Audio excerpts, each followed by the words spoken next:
Hvad siger du? Hænger der et billede over min kommode? Det var ikke så godt. Hvad ligner det? Skyer? Ja, dem er der mange af. Kan du se mere?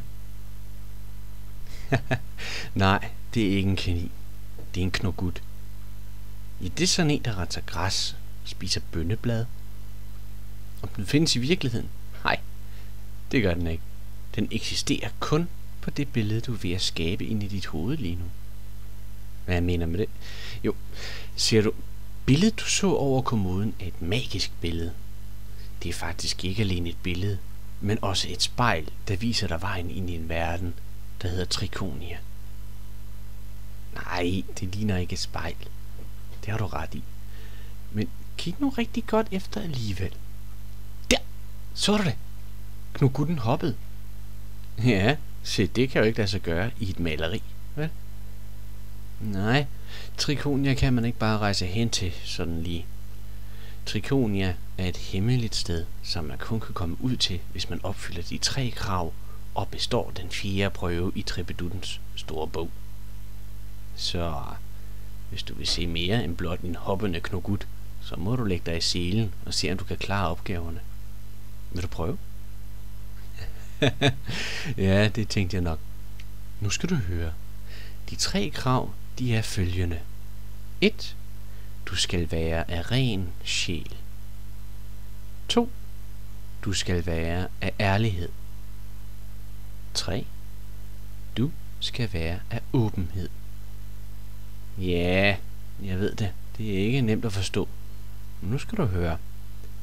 Det første handler om at være af ren sjæl. Det vil sige, du ønsker kun godt og intet ondt for nogen eller noget. Lidt ligesom i historien om brødrene Løvehjerte. Den som vi læste for dig. Det andet, at være af ærlighed, handler om, at du skal være ærlig. Ja, det ligner meget det at være ren i sjælen, men det er nu alligevel noget andet. Nogen vil påstå, at man godt kan være uærlig og lyve og være god samtidig, men det er jo ikke helt rigtigt. At være ærlig er meget, meget vigtigt, for det er jo ærlighed, man bygger sin rene sjæl på, forstår du? Det er okay at lyve lidt om en hemmelighed til mor, for hun får jo sandheden om hemmeligheden inden ret længe. Så ja, der må du godt være en lille smule uærlig, men bare det ikke er for groft, okay? Det sidste, at være af åbenhed, er meget, meget vigtigt, for det er jo den, der bestemmer, om du i det hele taget kan se billedet på væggen, og dermed også se den hoppende knogut. Ja, nemlig du har set det, så derfor har du allerede bestået det første krav. De sidste kan jeg ikke se, om du har bestået, men det kan du jo selv mærke, kan du ikke? Ja, det tænkte jeg nok. Trippeduttens opgave nummer 4. Ja, den er svær. Den er meget svær, for den kræver en hel masse. Først så skal du finde Trippeduttens bog, for den er blevet væk. Ja, Trippedutten hader at rydde op, derfor smider den altid sine ting væk, og må have andre til at finde dem igen. Det er rigtig irriterende. Når du har fundet bogen, kan du spørge knogutten om vej. Ja, knogutten kan tale. Du kan spørge den om vej til Trippeduttens hus, så du kan aflevere bogen, når du finder den. Når bogen er afleveret, så vil Trippedutten bede dig om at fodre knogutten inden solnedgang. Se, det er jo nemt, for du ved jo allerede, hvad den spiser, ikke sandt? Ja, det er rigtigt, den spiser roer. Nej, den spiser ikke roer. Hvad spiser den da så? Nå ja, det er rigtigt. Bønneblade. Ser du, når først den er blevet fodret med bønneblade fra en, der opfylder de 3 krav og er i gang med Trippeduttens opgaveliste, bliver den forvandlet til et væsen, der den vil kunne give dig svaret på Trippeduttens 4. og sidste opgave.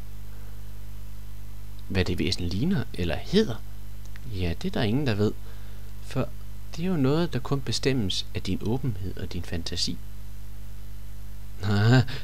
Om den kan være farlig? Nej, det tror jeg bestemt ikke, den kan være. Den kan være meget grim og lugte fælt. Eller den kan ligne et lysende, flot fantasivæsen. Med en stemme blid som solen. Nå, tror du er klar til prøven? Jamen, så synes jeg, du skal stille dig op på kommoden derovre. Ja, jeg ved godt, mor ikke vil have, du kravler på møblerne, men hvis du er meget forsigtig, så går det skam nok. Forsigtig nu. Pas på blomster. Pas på. Ja, sådan, okay. Og se, nu hoppede den igen. Skynd at kalde på den. Nej, ikke råbe. Se, rolig nu. Se de store ører, den har. Den kan høre dig hviske på 1000 kilometers afstand. Ja, se, det virker. Den kommer over mod dig nu. Kan du se det? Høj, hvor den hopper. Nej, ikke bange. Den gør der ikke noget. Den er bare nysgerrig for at se efter, hvem det er, du er. For det er jo ikke hver dag, den bliver kaldt på, må du huske. Ja, den er kælen, det er rigtigt. Nu skal du bare bede den om at kaste det magiske reb ud til dig, så du kan komme ind og finde Trippeduttens forsvundne bog. Nej, du far ikke vild, bare rolig. Jeg kan sidde her og holde øje med dig hele tiden. Ja. Ja, så, der kom det. Ja, rebet selvfølgelig. Kan du ikke se den lille tråd, der hænger ned over rammen på billedet? Ja, det er rebet. Tag nu fat med tommel og pegefinger og prøv at hive dig op. Ja, se, det var jo ikke så slemt, vel? Ja, græsset kilder, det ved jeg godt. Men smut du nu ud og se, om du kan finde den store bog, okay? Så smutter jeg ud og laver mig en kop te, imens du leder. Nej, bare rolig.